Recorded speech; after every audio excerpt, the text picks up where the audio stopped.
What's going on YouTube? JT is Reborn here, and welcome back to another edition of my DC comic book reviews. And in this video, I'm going to be talking about Night Terrors, The Joker, issue number 1. This one is written by Matthew Rosenberg with Stefano Raffaele on the art and colors on this time around.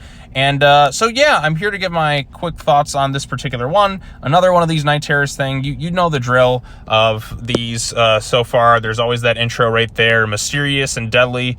New villain, Insomnia, has struck. The entire world has been forced into eternal slumber, including all heroes and villains. As Insomnia searches their dreams for this nightmare stone, can the heroes survive being trapped within their darkest fear? So this one, of course, is focused on the Joker.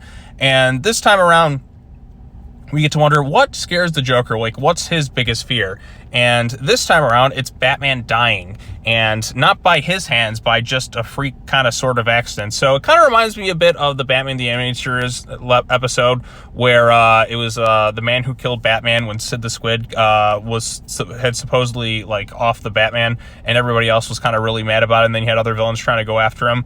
But Joker in that episode was really kind of sad. He's like, without Batman, crime has no punchline, and he just kind of felt a bit depressed because Batman is kind of like the thing that keeps him going, if you will. And with Batman supposedly dead, the Joker goes into a bit of a state of depression. He doesn't know what his life goals are anymore, and there's like a lack of fulfillment because he wasn't the one to really kind of do the job. So he does all these different things, still kind of sad. He takes up a job in like Wayne Enterprises.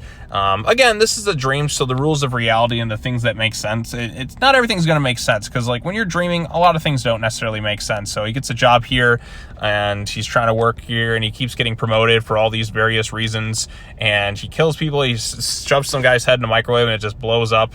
Again, not linked to anything, like it somehow just still kind of works the way it does despite it being severely damaged. But again, this is a dream. You can kind of play around a bit with the rules of reality, if you will.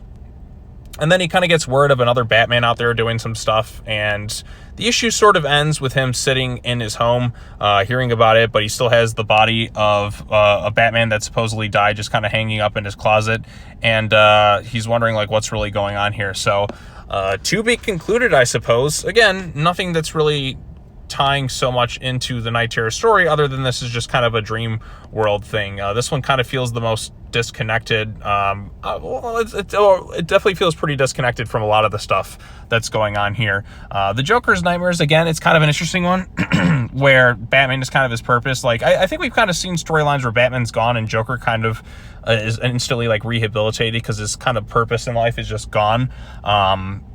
So this one is a little interesting in that regard. It's not one that really kind of wowed me. A lot of the corporate jargon was just kind of boring to sit through, to be honest. I mean, the idea of Joker in an office setting can be kind of funny, but I feel like the humor is not, like the dark humor isn't quite as good as I was hoping for. Like there's a few moments, like the guy in the microwave, like, okay, that's kind of funny. I start to question things, but then I got to remember that this is a dream, so like characters aren't going to think logically, if that makes sense, because this is all construct in the Joker's mind, right? So like a lot of characters won't necessarily like react to certain things because, well, this is all in his mind. It's a dream. So not everything has to make sense, which is kind of the fun of dreams. So you got to look into it in that state of mind, like where some logical gaps may normally occur outside of the dream world. Like, why isn't nobody reacting to this? But you got to remember, this is a dream, so you got to kind of have to roll with it in that regards. But I mean, it was just an all right story. There's a few chuckles here and there, but it's just kind of okay. Again, no Insomnia this time around, so I just don't know why we necessarily needed this one, unless the second issue really ties into things that are going around. Because so far, the Batman one's the one that tied most closely in, because Williamson wrote it and he had to deal directly with Insomnia. And then we had the Rose Wilson one, which her acting as a conduit is going to affect things in the real world. And the Black Adam one, Batman shows up at the end of that one.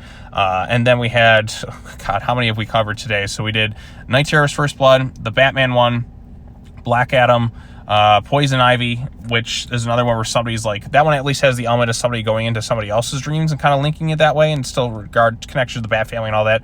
The Ravager one, and then this Joker one. This one feels kind of the most disconnected, if you will.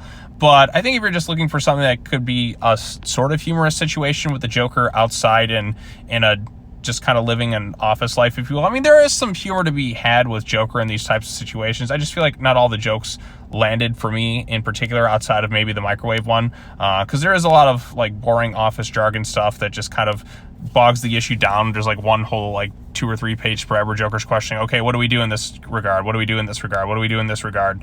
That one kind of like it kind of lost my interest a little bit in it. So, but yeah, I mean, like I said, it's an all right issue. Nothing too spectacular. I wasn't too huge into this one, but you know, it has a few moments, I suppose. So it's an interesting setup for the Joker just being like this cover is funnier than everything else that kind of happens in the issue. Just the idea of the Joker's misery coming from being in an everyday office setting. Like I said, that could be used for a lot of laughs. It's just not all the laughs landed the way I was kind of hoping for. So you could have played around with it a little bit more, I think, and kind of pushed the envelope just a bit more. So outside of the microwave gag, which I did like, this one doesn't have as much going for it. So, but it is what it is, I suppose. But anyways, if you read this comic book, let me know what you thought of it in the comment section down below. Be sure to like this video, share it with your friends, subscribe to the YouTube channel for more content, hit the bell for notifications, all the other fun stuff. And with that said, that's going to conclude this for all the Night Terrors videos for this week. It's still 4th of July, so I hope everybody has a spectacular 4th of July for those who are celebrating it. And if not, just have a nice Tuesday, I suppose. Or